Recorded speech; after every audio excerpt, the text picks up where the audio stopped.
In the world of global trade, every move is a match. What begins as a debate over trade deficits quickly turned into full-scale economic standoff between the United States and China, the two most powerful economies in the world. But this isn't just about steel, soybeans, and smart chip. It's about control over innovation, technology, and the future of global economy. Today we're going behind headlines, hashtags, and we're diving into the real story behind the tariffs, detectives, and the tensions that's reshaping everything from supply chains to diplomacy. So what happens when economies become strategies and strategies becomes warfare? We're gonna find out.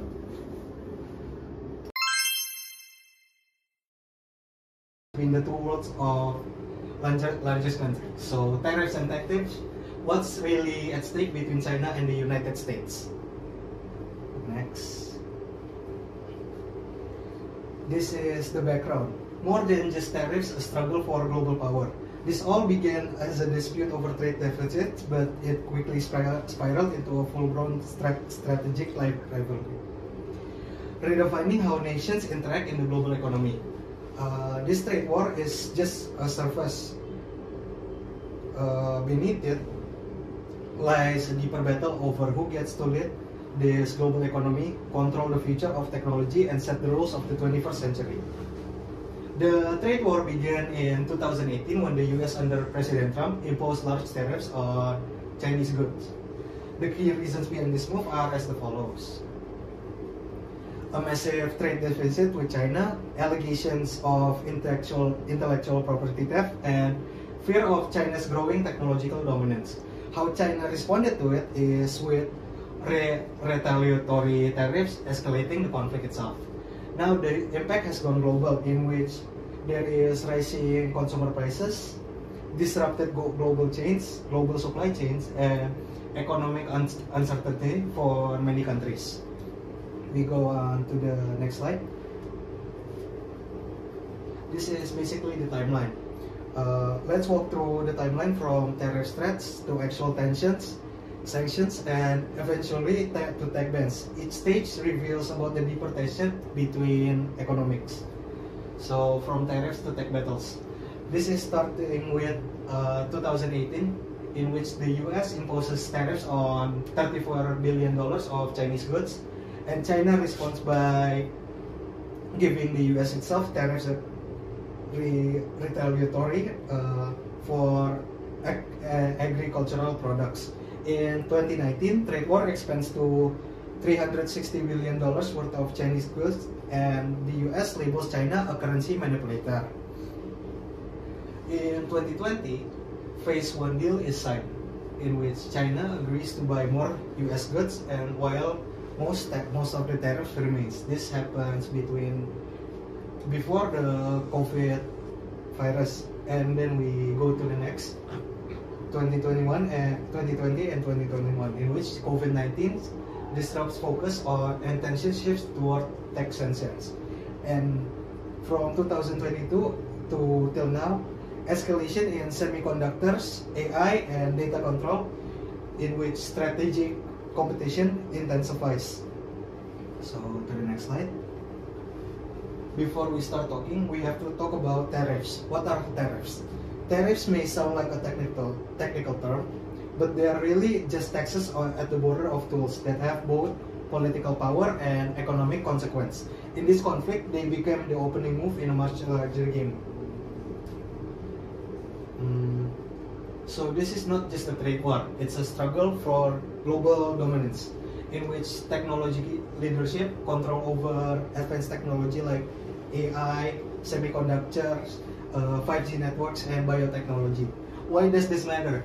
These technologies drive economic growth, and national security, and even military innovation. So an example of this is when the US banned chip exports to China to slow its AI development. China responded to this by investing billions in domestic chip manufacturing. The rules of global trade itself is competing visions on how the global economy should function. For the US model, free markets, open access, and proper protection of intellectual property rights. While for China model, it's state capitalism, heavy subsidized and tighter control over data and digital platforms. Now, the battle here is about who gets to set the standards in the future industries and global institutions. Now we're going to talk about the strategic self-reliance, in which both countries are reducing dependence on each other through economic decoupling. We're going to talk about that later. So for the US approach, we have reshoring manufacturing, in which the diversifying supply chains, investing in domestic industries such as made in America. While for China's approach, it's dual circulation strategy, boosting domestic consumption while maintaining exports and focusing on self-sufficiency in core tech. Now, the influence over global institutions are like struggle for leadership within international organizations like the World Trade Organization and the International Monetary Fund, and the WHO, the World Health Organization. These bodies set the rules that influence global economic behavior, in which China is also increasing its footprint through diplomacy, trade deals, and development aid. We're going to go to the next slide. This is America's strategies. From the US side, this isn't just about economics. This is about security, fairness, and protecting intellectual property. Tariffs were seen as a necessary wake-up call. So basically, America's strategy is to do the following: play offense, in which America uses tariff as leverage. A tariff is a tax imposed on imported goods, and an example of this is in 2008, in which US launched tariffs on over $360 billion of Chinese imports. This helps pressure China to change trade practices and reduce the trade deficit, while America also exports control on critical technology. Exporting controls are restrictions placed on the sale of specific goods to foreign nations, bans on advanced semiconductor, AI chips, and equipment used to make them. The target of these are companies like Huawei, SMIC, and Chinese drone AI firms. The goal is to prevent China from accessing tools that could threaten US tech leadership and national security. We're going to go to the next point: strengthening domestic industries. Massive investments in homegrown innovation and manufacturing, CHIPS and Science Act, the year 2022, $280 billion to boost semiconductor production, R&D, and STEM workforce. This is to push to bring and supply chains back home, as in reshoring. Finally, the final strategy for America is building global alliances, working with allies to form a united front, encouraging countries like Japan, the Netherlands, and South Korea to limit exports on China, forming tech partnerships, and reinforcing global standards around digital trade, cybersecurity, and data protection. Turning inward, looking outward. How is China responding to this? China didn't back down. Instead, it doubled down on its own production, accelerated tech independence, and played the long game, investing in its own resilience. China's strategy is to give retaliatory tariffs. In response to US tariffs, China imposed its own American exports like soybeans, cars, and agricultural goods. The goal of this is to hit politically sensitive US sectors and show strength. Self-reliance through innovation, in which China is accelerating its ambition to become tech independent. Campaigns like Made in China 2025 and the 14th five-year plan target industries such as AI, semiconductors, aerospace, and green energy. This focuses on indigenous innovation to reduce reliance on US technology. China also uses the dual circulation strategy, a national policy aiming to strengthen domestic consumption, keep exporting and attracting foreign investors, designed to shield China from external sanctions and sanctions. Finally, this is also to help expand global influence through its initiatives like the Belt and Road Initiative, BRI. China builds trade routes and infrastructure across Asia and Africa and Europe. This is to expand digital diplomacy, offering its tech models to emerging economy, gaining leverage in multilateral institutions, and setting alternative tech standards. This is the Cold Tech War, chip code and control, the real battlefield. Semiconductors are strategic assets, in which semiconductors, tiny chips that power everything from smartphones to missiles, are now treated as national security assets. The US has blocked China from buying advanced chips and chip making equipment. The key targets are NVIDIA, ASML, TSMC. Why these chips are critical for AI, military tech, and supercomputers. The tech nationalism is also on the rise, in which it refers to a country treating its technology as a sector as part of its strategic identity.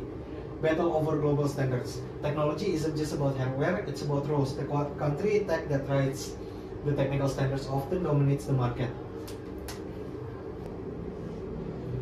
Consumer impacts. We all feel it: higher prices, limited product availability, and changing tech standards. The trade war shows up in our wallets and our choices. How the world feels the shockwaves of China's and America's economic war. There are emerging markets caught in the middle. Alliances are shifting, global economy is at risk, and innovation may slow, in which countries in Asia, Africa, and Latin depend on trade, while nations are realigning partnerships, and prolonged tariff wars and sanctions increase global inflation and reduce growth. Fragmentation of research and collaboration limits progress. This is decoupling. Decoupling refers to the strategic separation of the US and China's economies, especially in technology, trade, and finance. This reduces dependency and minimizes vulnerability, moving supply chains, restricting tech sharing, and limiting capital flow.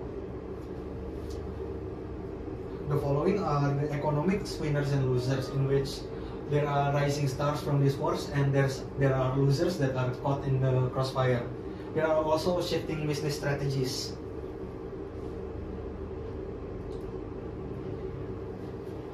The impact that China and America lives makes it so that other countries has to use innovation as a survival strategy, in which necessity drive in innovations. As barriers goes up, companies and countries are forced to adapt, reinvent, and innovate to survive. New tech ecosystems are also emerging. The world is seeing the birth of parallel innovation systems. Global governance, rules, crisis setting rules for a divided world. The rise of tech nationalism, bipartisan tensions in governments, the future of global tech norms, and the need for international agreements. So to combat this, our countries are increasingly treating tech as national security issues. In many regions, the tension between the US and China spills into international organizations, and it's not too late to build a cooperative future. So thank you for your time. Hopes this helps in more of your needs.